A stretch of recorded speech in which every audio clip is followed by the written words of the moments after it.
I'm Nyesha McCauley, and you're watching accesstv.org.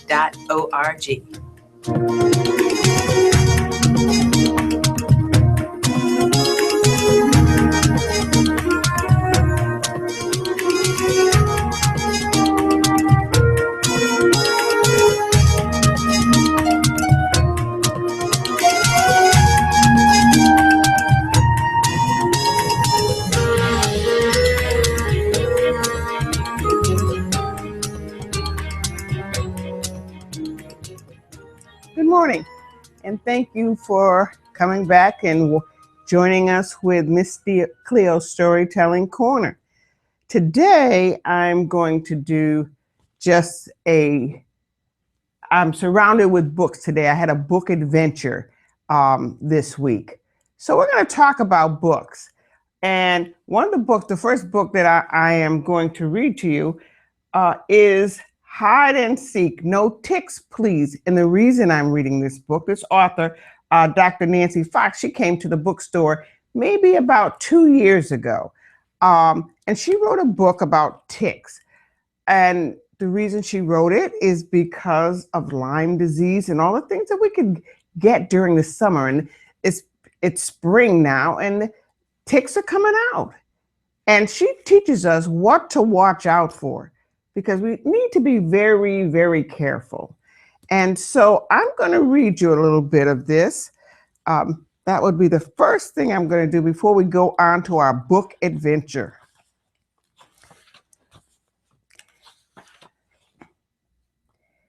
Jose can't come over to play today, Alex's mom told her. Was he bad? Alex asked. His mom said he could play today. Jose wasn't bad, Alex. He's really sick and has a fever. A few days ago, he went on one of our adventures in the woods. But wait, he was tired and he didn't keep up with me when I was playing hide and seek with him, said Alex. That's what I want to talk to you about, Alex.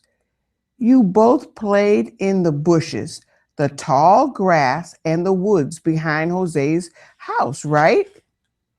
Yeah. We went exploring. We found worms and bugs under some rocks. We found squirrels running up trees. We heard all kinds of noises. I saw a mouse running through the leaves. We climbed on top of a big tree that had fallen on the ground. Jose was hiding in the tall bushes. But I found him, Mom. I found him. I need to talk to you about playing in the woods, the bushes, and the tall grass, Alex. Jose's mom found a tick on him a couple of weeks ago. I know. Jose showed me the spot where the ticks bit him under his arms. He said the tick made a red spot like a mosquito bite. He said he didn't feel the tick climb on him. He said his mom found it when she did a tick check. Mom, what's a tick check? Jose's mom looks all over his body for ticks that are very small and hard to find or to see. Alex's mother told her. So she pulled the tick off with a pair of tweezers. Jose's mom took him to the doctor the other day because he wasn't feeling well. Jose wasn't feeling well because a tick bit him. To help you understand, Alex, let me share a story with you about ticks. Ticks like to crawl or climb, looking for adventure. You will find them in warm, moist places. You will find them in hidden places. No ticks, please. That's what Jose was doing, Alex said, looking under rocks. There are places where ticks hide. Ticks hide in grasses. Ticks hide in moss. Look at all those ticks on that log, Alex explained. Jose and I played on logs and in the grasses. Ticks hide in the woods or among the leaves, and as for their size, you wouldn't believe. Ticks are very, very small. Ticks wait for a warm body, short or tall. A warm body means the ticks get a big drink. What do you think? No ticks, please. I think Jose was the warm body where the ticks got his drink, said Alex. The warm body can be a mouse, a chipmunk, or other creatures full of mischief and spunk. We saw a chipmunk in the woods, Alex told her mother. Did Jose get the tick from the chipmunk? I'm not sure, Alex, because mice, deer, birds, and other animals carry ticks too. Or Jose may have picked up the tick from the grass or the bushes or the woods. Sometimes a warm body can be a deer, but the tick won't stop here. No ticks, please. Can the warm body be our pet too? Yes, pets can get ticks from ticks too. But cats and dogs can get ticks, her mom told her. Sometimes the warm body can be a friend or a member of your family that can be trouble for you and me. No ticks, please. Does Jose getting ticks mean trouble for you and me? Yes, Alex. Ticks can cause fever, chills, rashes, itchy, achy joints, tiredness, and even make thinking difficult. A tick can carry disease and make someone very sick. If you find a tick, tell someone real quick.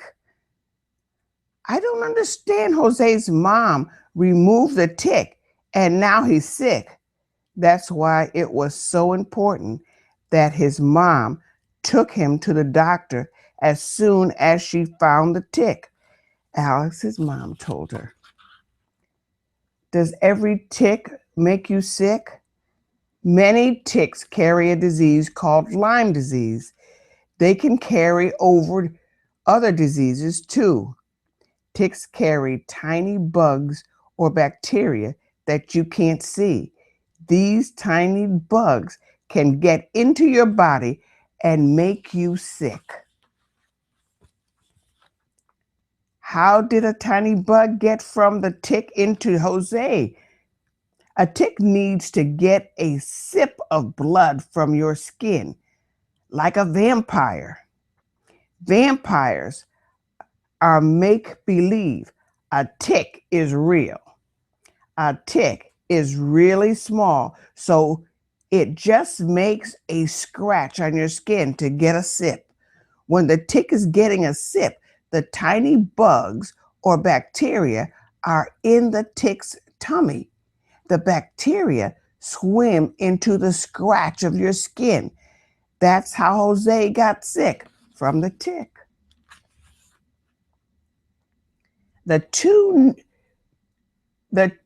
good news is that Jose will get well because his mom found the tick and removed it quickly. The doctor will help him get better and he can play again. So there are ticks all over in the playground, and on the farms, in the tall grass and the bushes. No, it doesn't mean that you have to stop playing and going on adventures. It means from now on, we need to practice the no tick, please steps, which will help you and Jose keep ticks off your body and keep you both safe. So it's spring. We're going to start out in the woods and in the playgrounds, and we have to be very careful about ticks. I'm talking to you, mom and dad, especially. And there are 12 states for contracting Lyme disease and other tick-borne diseases.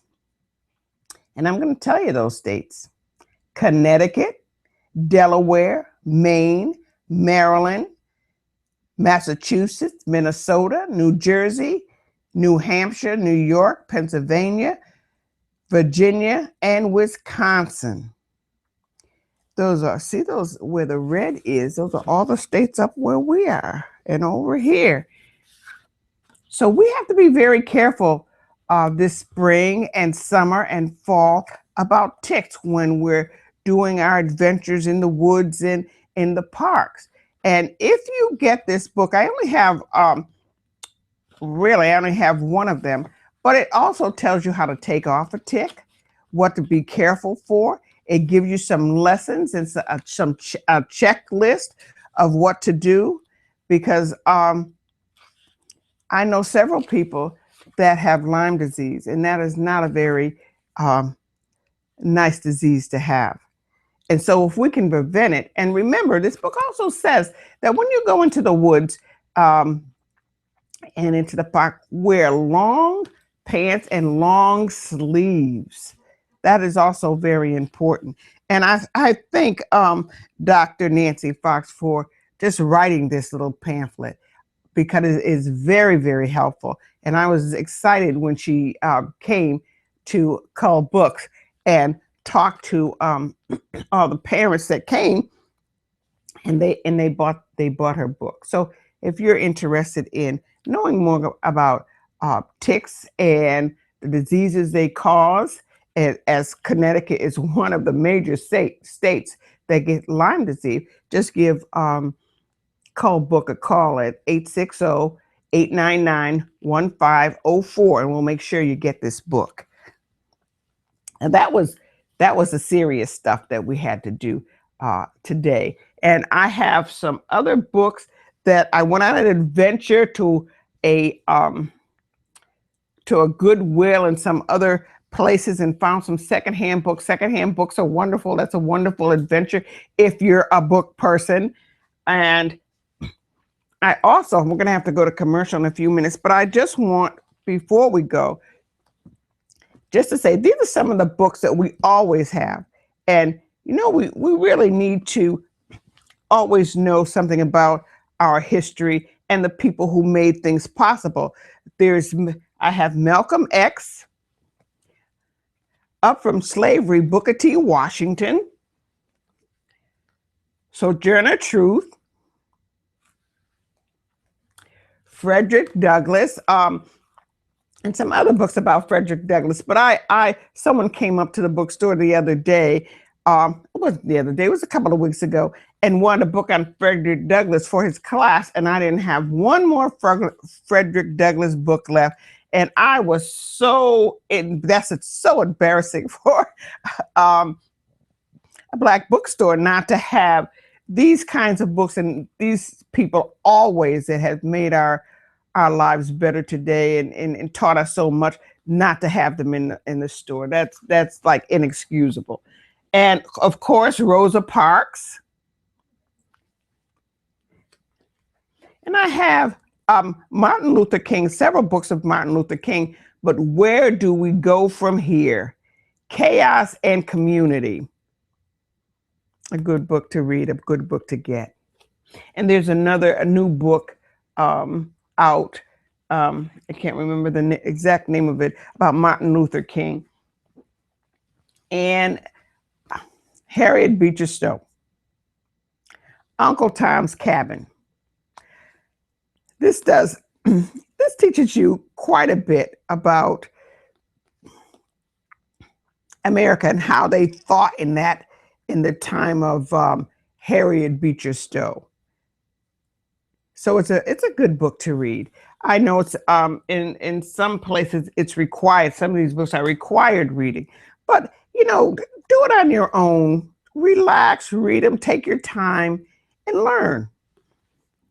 And you probably could download some of some of these books. I just happen to like to hold a book, kind of becomes my friend. Because, of course, I wouldn't have a bookstore if I wasn't a book person. Now we're going to go on commercial, and we'll be right back with some more stories and some more adventure about books. See you in a moment.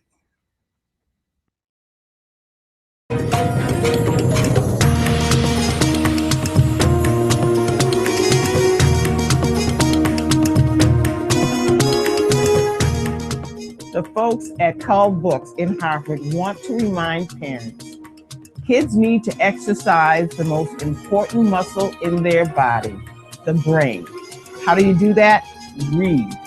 What happens? Well, let me tell you. The imagination soars, the creativity blossoms, the world opens up, and the need to be entertained by outside forces diminishes. Don't believe me? Try it. You won't be sorry. And in time, either will your kids. Cull Book cares about your child's literacy. Join Miss Cleo every week on Miss Cleo's Storytelling Corner online at accesstv.org.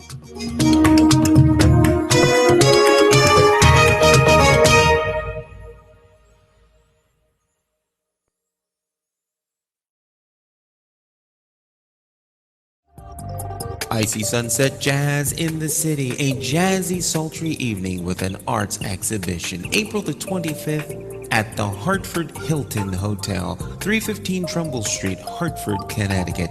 It's 4 hours from 5:30 to 9:30. Dress code is City Chic. For more information, call 646-462-1461. That's 646-462-1461. Now, some insurance companies brag that they could be on the scene of the accident right after it happens. Whose interest do they have in mind? Yours? I don't think so. You may be one paycheck between you and the street. You have 3 children, work in another town. You need that car and you need it fast. If you have an accident, call me. Attorney Jeffrey Dressler, 24/7, 1122.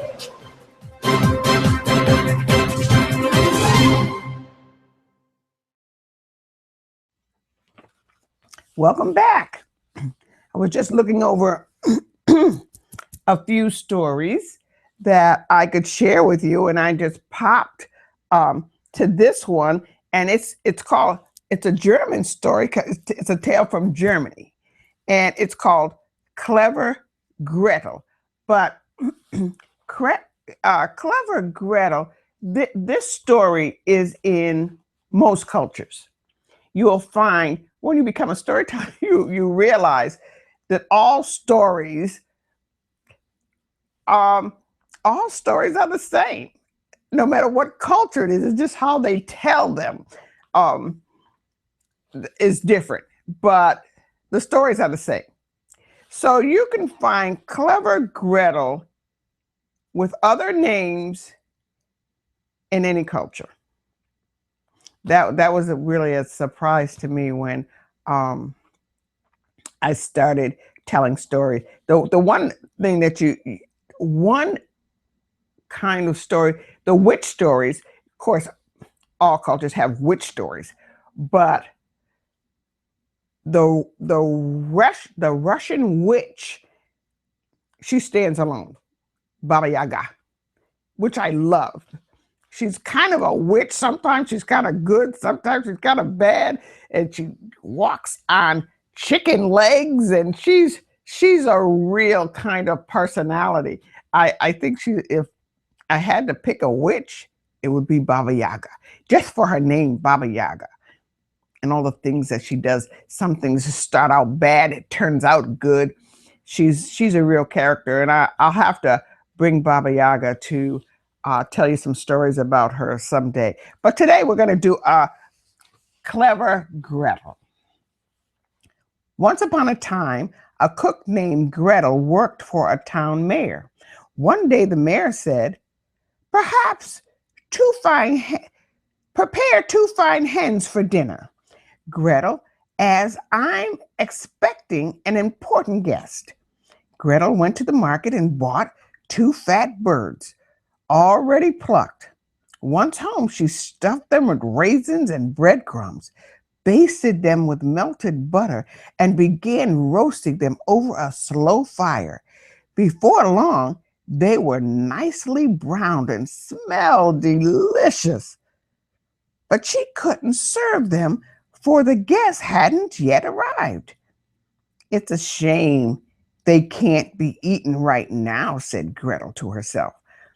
"They are so hot and tender and juicy. I'll bet they are tasty. But one can't always tell just by looking. I'll have to take a bite, just a little nibble, so the mayor won't know." She pulled off one of the wings and quickly devoured it. "Oh my, but that is good.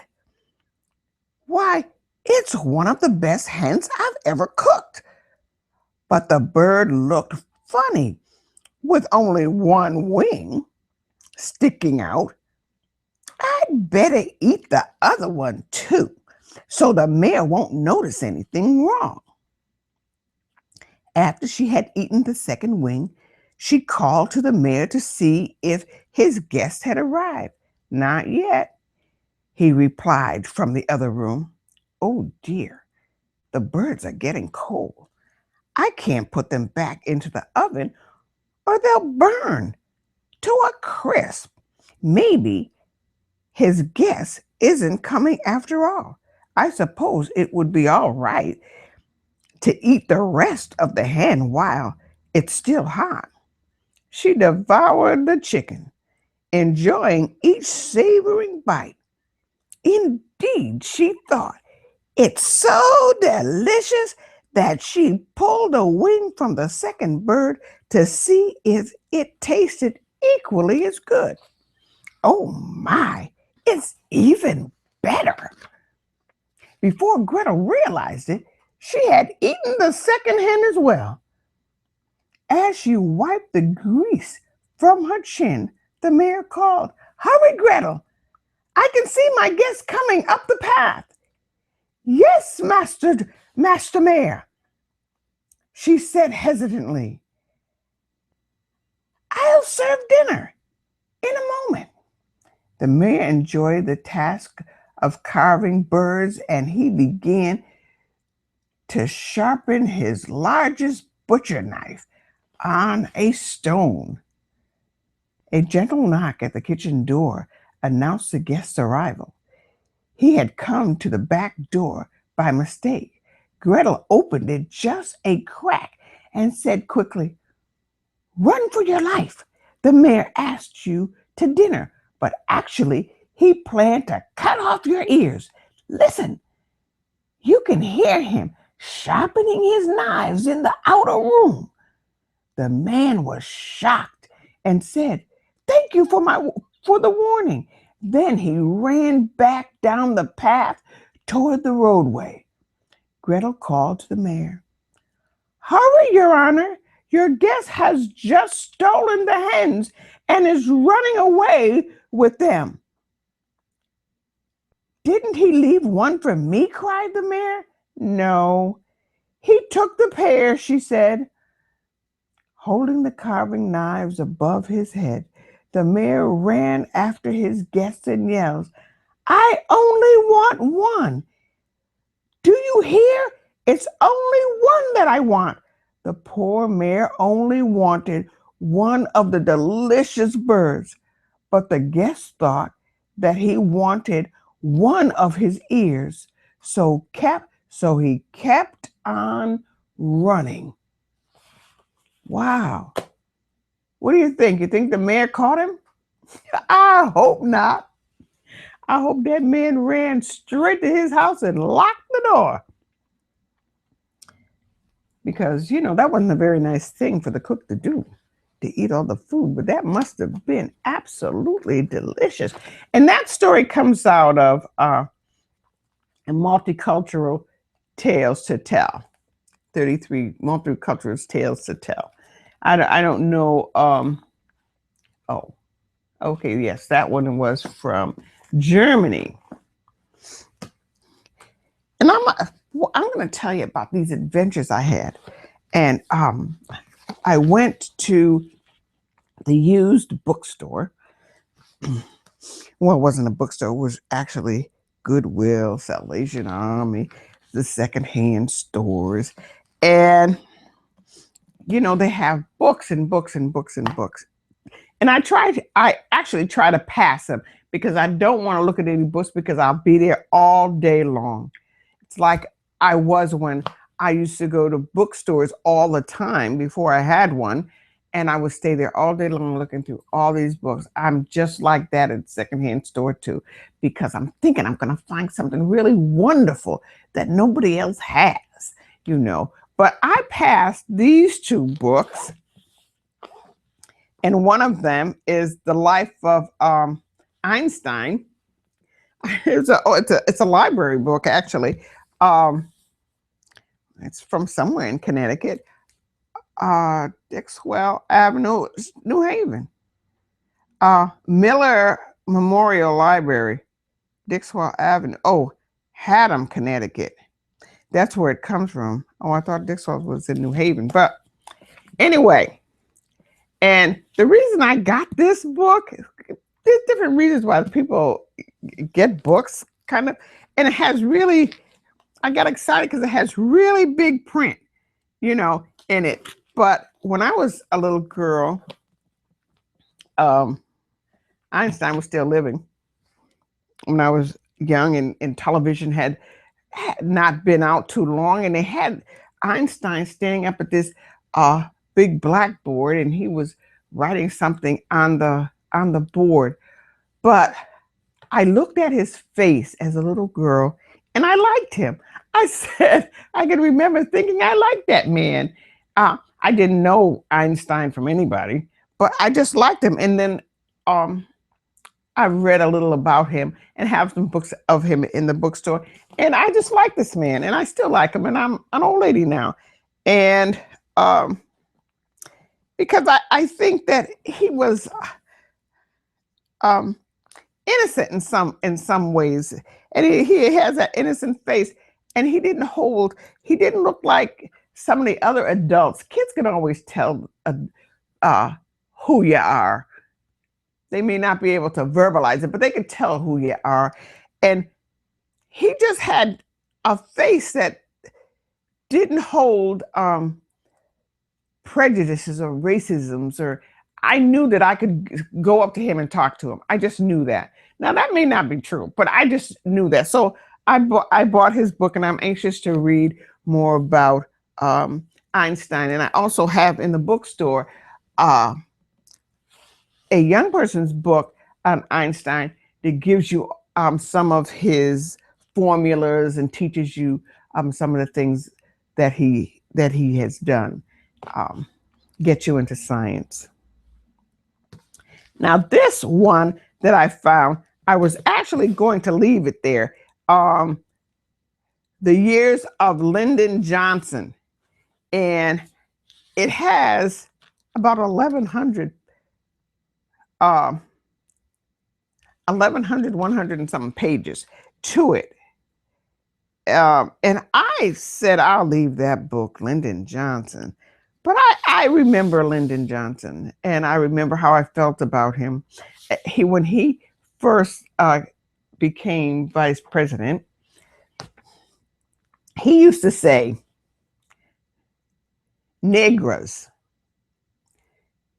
And I would sit there and say, you know, that man is, I'm not going to say, that man is saying the N-word practically. Why can't he learn to say Negro?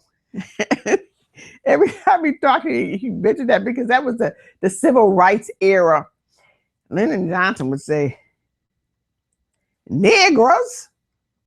And I guess that's how he says it. He wasn't saying the N-word, but it sounded like it to me, and I thought he needed to learn how to say Negro. But before he got out of office, he did say Negro. So I guess other people felt that same way. But Lyndon Johnson doesn't get a lot of credit for the things that he did during this civil rights era, but he did quite a bit. And I think sometimes we don't honor him enough. So I got this book. I don't know if I'm going to read all the way through it, but I'm anxious to also get into this book too. So that means another night of staying up to 2 or 3 o'clock in the morning just reading while my husband is screaming, "Why don't you come to bed?" But I'm a book lady, and some of you out there are book people too. So come to Call Books and have an adventure with me. Have an adventure. We're going to try to start some things for the summer and have a kind of an open mic with a twist to it. So stay tuned. We'll be getting back to you and telling you what we have. The 24th. Oh, I wanted to read you another book, but okay, I can't. I don't have time. The 24th of April, we're going to have a woman come up. I'm not going to pronounce her last name right, but her first name is Elizabeth Martini. I think Martini. I'm sorry, Elizabeth. Last name I don't quite remember it, but she wrote a book about Hartford and about a murder that happened in Hartford many years ago. And her name of her book is The Ragman Murders. And I remember a ragman in Hartford when I was young, when I was a little girl. But you don't know if it's real or not, but I can remember looking out the window. Now, it might not be real. I know there was a rag man. Or a rag woman. They always wore a lot of clothes. And they used to holler, "Rags, rags." And people would give them their rags. Like, I never saw anybody give them any rags, but I guess because they came around saying rags, rags. And that was in the, early 50s, I suppose that was, or sometime back there. There was actually a ragman in Hartford. I don't know if this story is exactly like that. I tried to look up some of it, but she doesn't give much of a details. But she will have her book on the 24th. She'll be here at 8 o'clock in the morning, and she will be at Cull Books at 7 o'clock in the evening to tell you about a murder that happened in Hartford called the Ragman Murders. And so I have to go right now. And I really enjoyed sharing my books with you. And I had a good time today. I hope you had a good time too. And I'll see you next week. And remember, read a little, write a little, dream big. I'll see you next week.